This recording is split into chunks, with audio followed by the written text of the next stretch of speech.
fellow viewers. Today I have something weird. This is a Verifone MX915, or not 925 credit card terminal. And if you're wondering why I have this, well, I just think they're neat. So some disclaimers. Anything that I show you in this video is for educational purposes only. Do not mess with these unless you personally own these, because just don't. I'm not showing you how to do this for nefarious purposes. I just think that these are interesting devices because they're, you know, kind of obscure to me at least. And I mean, and it kind of makes them interesting. So this, what we're at right now is the login prompt. I'm gonna log in.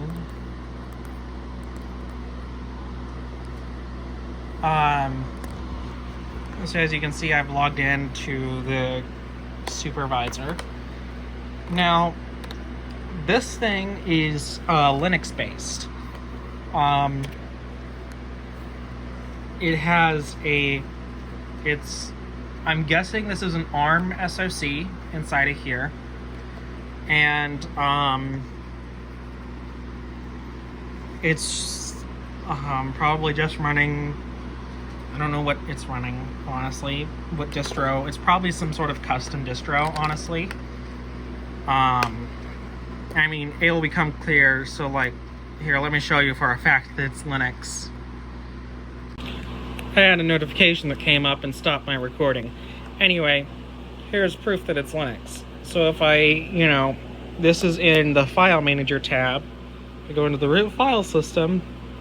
This looks exactly like Linux. In fact, you can see right here, Linux RC. And I mean, if I even go into bin,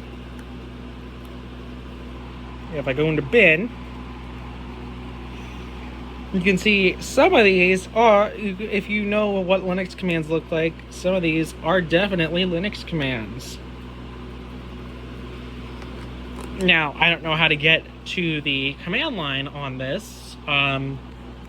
You can plug in a keyboard, at least with the I/O module that I have inside of it. This I/O module. And I'll pop that out and show it in just a second. But I haven't been able to do much with the keyboard, but yeah. So anyway, let's go back to home. So this is about all I can do on this terminal because I can't get the app to launch because I don't have a USB cable. I have the so I'll actually show you the boot process, so hold on just a second. So this box right here is what makes the connections. This is a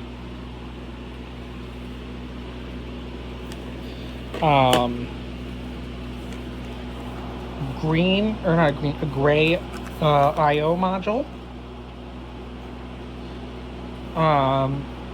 So as you can see, this one has a RJ45 that's for USB, and then it has two COM ports. I have not been able to communicate with them with my Cisco console cable. I've tried plugging them in and talking to them with like PuTTY or whatever, and that hasn't worked.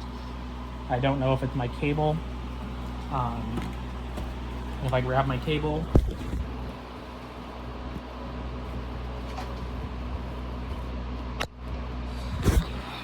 it's just this off-brand Cisco console cable from Oikwan, and yeah, it's just a console cable, so I don't know if that's not what that's for, if it's for something else. You have your Ethernet port, USB, audio out, and power in. Now, this one I like because it has PoE inside of it. This one supports PoE. This is the actual module that came with us. This one came with a different one that I don't have the passwords to, a MX915 that I don't have the passwords to. And by the way, yes, I bought these off of eBay. So if you're gonna buy one of these, just beware. And this is no fault of the seller. In fact, they clearly state for the MX915 that I bought that they don't have the passwords to it. I should have looked that far down. I didn't. So it's kind of my fault. And unless you can figure out how to reflash these, I mean,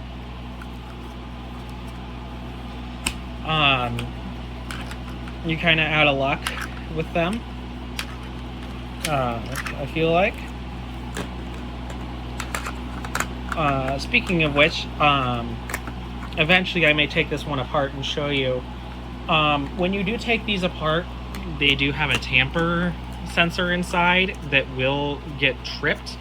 However, it's been said that they wipe themselves. I don't think they actually do, because hold on just a second.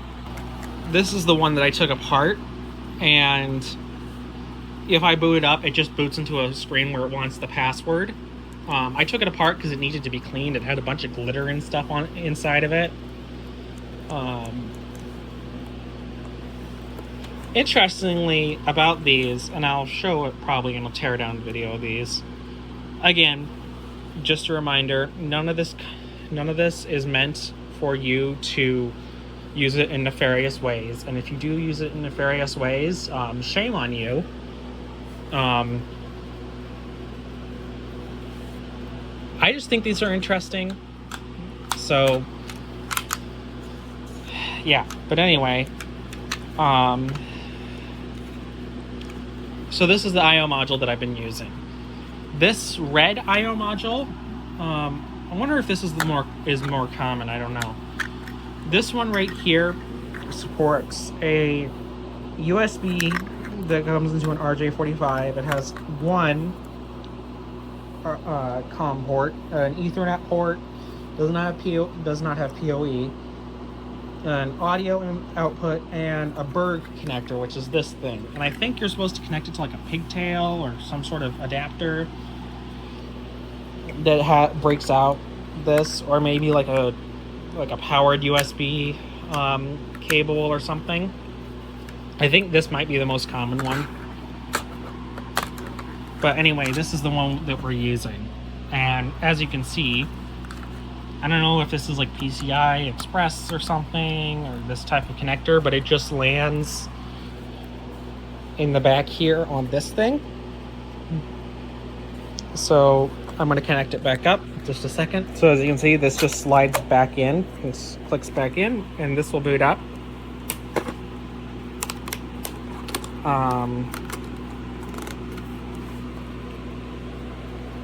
While that's booting up, I'm going to set this off to the side.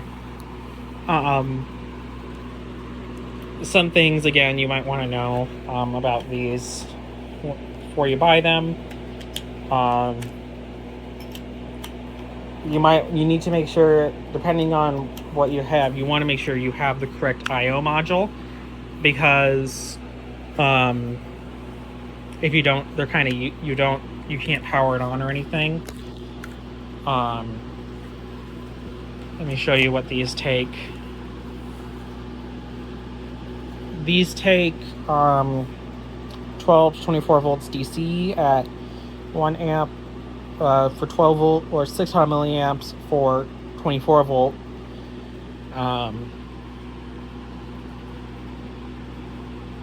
So there's that. Probably they sell power adapters for these, but I don't have one. That's why I specifically bought this one, because it came with the PoE adapter. So if we look at this physically, let's just look at the exterior.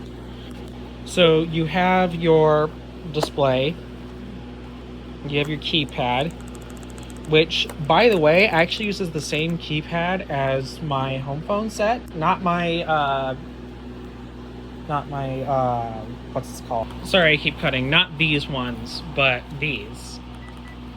Just a metal dome and these like solid parts.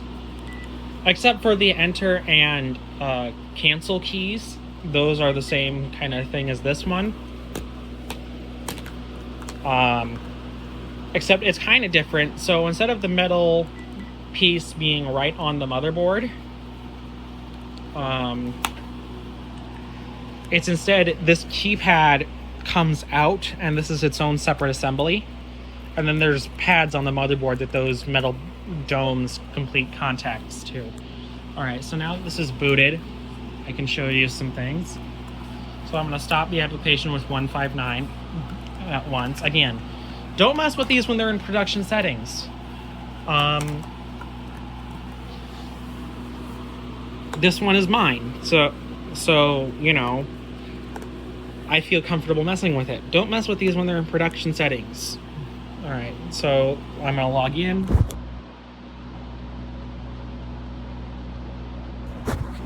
So we're back to the system mode. So let's do some things. So first, let's go in. I'm gonna kind of be careful here. If I go into information,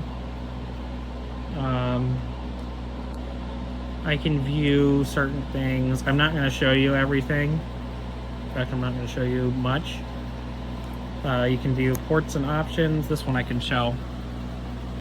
So, you know, this has COM1, COM2, audio, USB on the go, USB host, PoE, Ethernet, and power.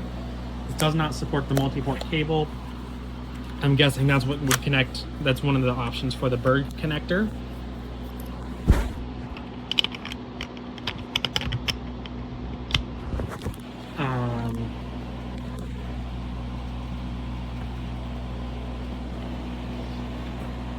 This supports contactless. I think the MX925 originally did not support contactless.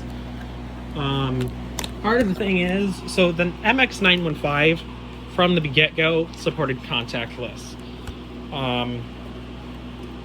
In fact, when I popped this display off, so right next to the LCD panel here, there's a little module that I'm guessing is the contactless receiver, the NFC receiver, and that has little posts on it that connect to a wire that runs around this entire bezel. Because this bezel is actually separate from the LCD screen. There's the LCD panel, and this bezel contains the touch screen, and it also has a coil wrapped around it for NFC.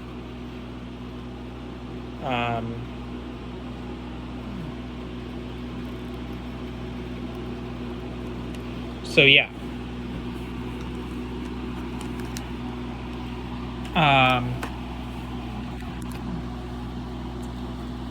We can go to installed software.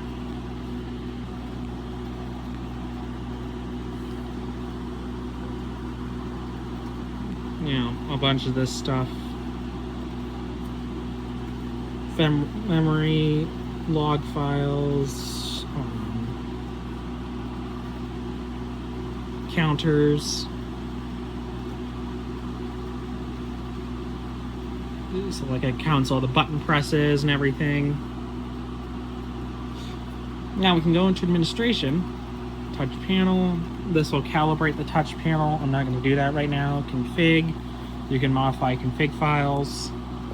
Communications. So things like, I'm guessing these are the COM ports. I don't know any of how this works. USB. Which is blank right now because there's nothing connected to the USB. Network.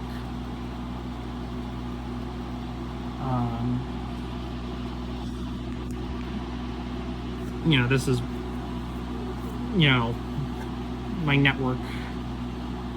As you can see, things like this only runs on 10100, it seems. And in fact, if I went and looked at the switch, it would only have the 100 meg light on. Which is fine, because down in my room, I only get 100 meg because I'm just using a cheap TP-Link adapter, or a cheap TP-Link Wi-Fi extender that I have just turned off the Wi-Fi radios for. And in fact, originally, it was so that I could have this thing down here, the IP phone.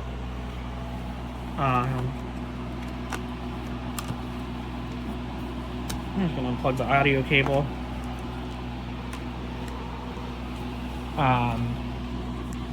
So yeah, we can configure Ethernet. Evidently this thing does have the capability for Wi-Fi. I don't think this unit has that installed on here. You know, so you have a bunch of Wi-Fi things, routes out, which kind of reminds me of the routing table in Packet Manager with router configuration. This does have the support for a USB Ethernet card that you'd plug in probably to the breakout cable or something that you'd get with this, because again, this is what was used with this, I'm guessing.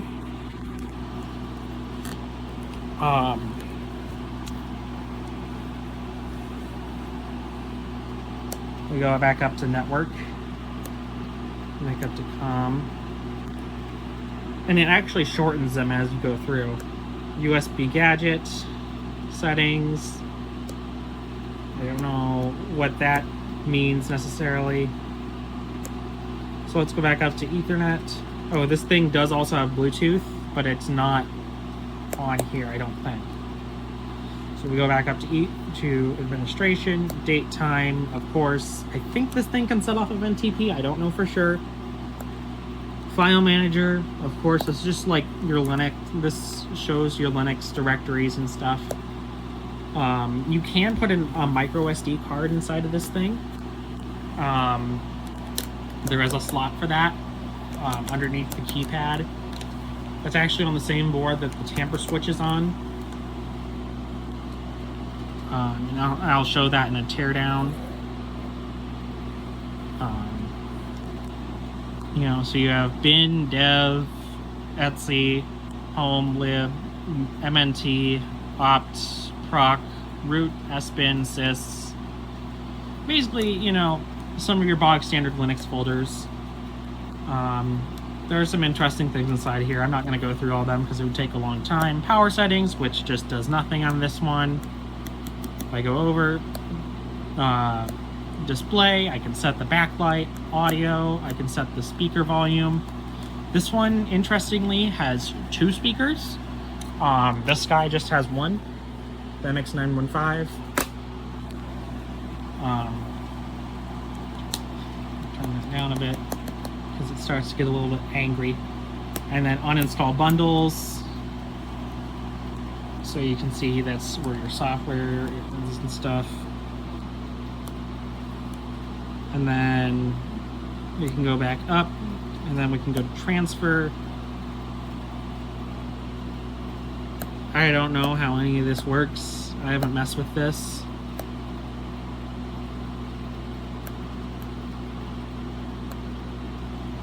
You know, you can download from USB card, serial USB, ECR download. I don't know any of this. Security. So this is where you'd manage things like certificates, passwords to log into the supervisor status, tamper status. So that is the tamper switch. So if the tamper switch is messed with, it'll go to, I'm guessing, unit attacked yes. And a bunch of other things, you know, different encryption things that you want to have on this because it's going to be processing highly sensitive data. You want to have encryption certificates on these. If you don't have encryption certificates on these, what are you doing? You shouldn't be running these. Unless you're doing something like, I don't know, developing for it or something.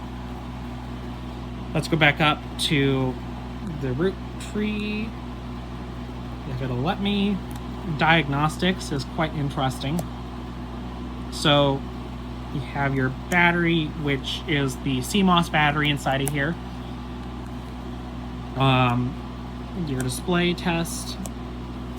So, you know, you can test your display with some test patterns. Touch panel. So you can test the touch, you know, like positioning. Interestingly, this kind of works. I don't even have to touch it, to touch the display, and it still picks it up, kind of. I can just hover right over it. I'm guessing this just has like some sort of power thing inside of it that just makes it capacitive. I haven't tried it. So if I hit enter to stop the test, I can do signature tests, which kind of makes sense. We can draw on here.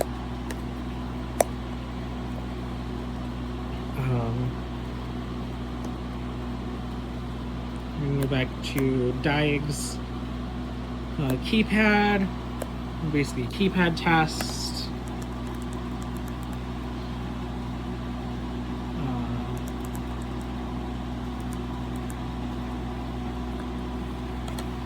So you can just test the keys, card, you can test your contact list.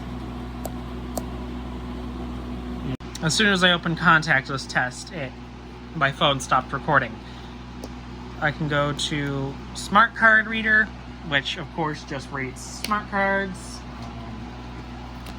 Like smart card, it's basically the same thing as this.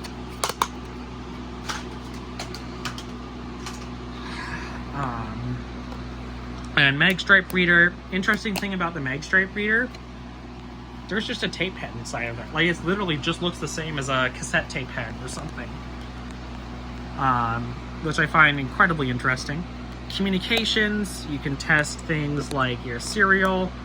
Not gonna work because I don't have any serial devices connected. USB, not gonna work because I don't have anything connected. Ethernet, you can ping. Wi-Fi doesn't work.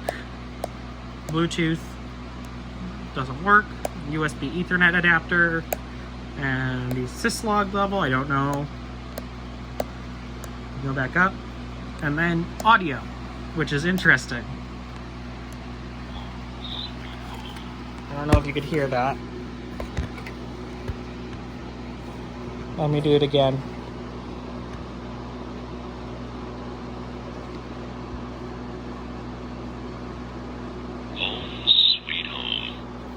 As you can see, I just played a WAV file that just had it say Home Sweet Home. And it says device will say Home Sweet Home. So anyway, that's kind of it for this. Inside of this is about all I can do for right now. Because I don't have any software on here that I can actually interface with. I've tried SSHing into it on my laptop, and that hasn't worked yet. So eventually I'll figure it out, maybe. I don't know. Either way, these are just interesting devices to me.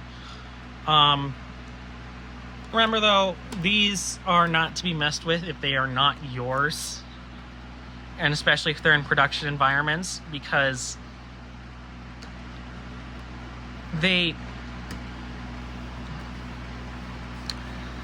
just please don't do any skimming or anything either like that. Like, honestly, just don't. And in fact, if you want to know how to see if there's a skimmer on here, the display usually isn't that far away from the thing. It's like right up next to this panel, so if it seems farther away, red flag. Also, these keypads should be nice and clicky, and you've probably felt these before, honestly. This should just be clean, like flat right about here. The reason it's cracked is because I over-tightened the screw on this one when I was reassembling it after cleaning. But yeah, I don't know how else you detect skimmers, but just please don't. My intention with these was just, I find these interesting. I mean, they're devices that I've interacted with a lot of times in my daily life, and I'm pretty sure a good amount of viewers have interacted with these too in their daily lives. I mean, whether you work with them or you just use these, like when you buy stuff. These are everywhere, it seems, and that's what kind of makes them interesting.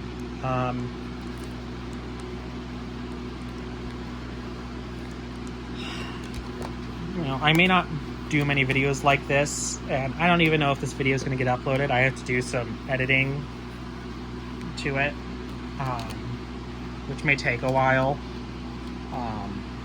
This video, as you can see, was filmed on November 20th, and who knows when I'll get it out. Maybe it'll be at the end of the day today, maybe I'll upload it at the end of the day today and come out tomorrow. Maybe not. I mean, now, also another reason why I bought these is I wanted to see if I could figure out what's wrong with these smart cards. I have had an issue with these smart cards. I bought a bunch of blank smart cards. The reason I bought a bunch of blank ones is I want to see if I can convert it into a security key for Windows. Let me pull up those settings. You know, I want to see if I can make it a security key. But every time I do it, where's the reader? Hold on one moment. I accidentally stopped the video again. As you can see, the reader is now connected. If I stick this card in, I can turn up the volume on my computer. You can hear it recognized that there's a card plugged in. And if I go into my security settings, I'm not going to switch over to screen cap for this because I don't really care that much. So if I go into sign in with security key,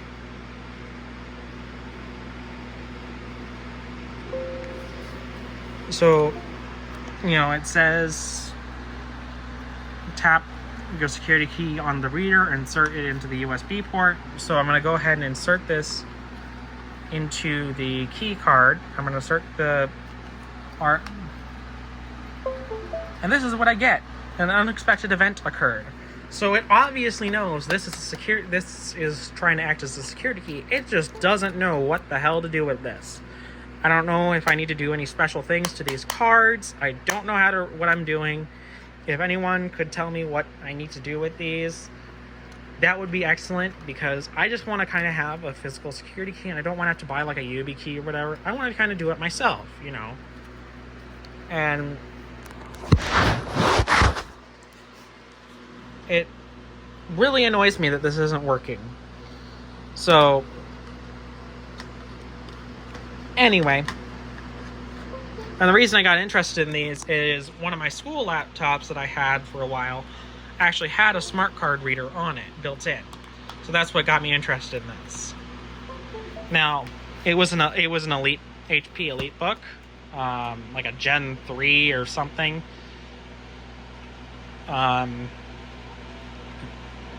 It was older. It still worked pretty well. But this is a ProBook 460 G11. It doesn't have a smart card reader built in. Anyway, this video has probably gone on long enough. If you like the video, hit the like button. If you like all the random content I put up, you can subscribe. I've been busy, so that's why you haven't seen much content come up. And then there's things that I don't even know if I should upload. So, go ahead and hit the like button, hit subscribe. Maybe I'll do more videos like this. Maybe I'll get around to doing a teardown video. If I'm even, you know, hopefully I don't get contact saying, don't do this. And if I get contact saying, don't do this, I'm not going to do it. Because I don't want to get in trouble. So, anyway, thank you for watching and have a good day.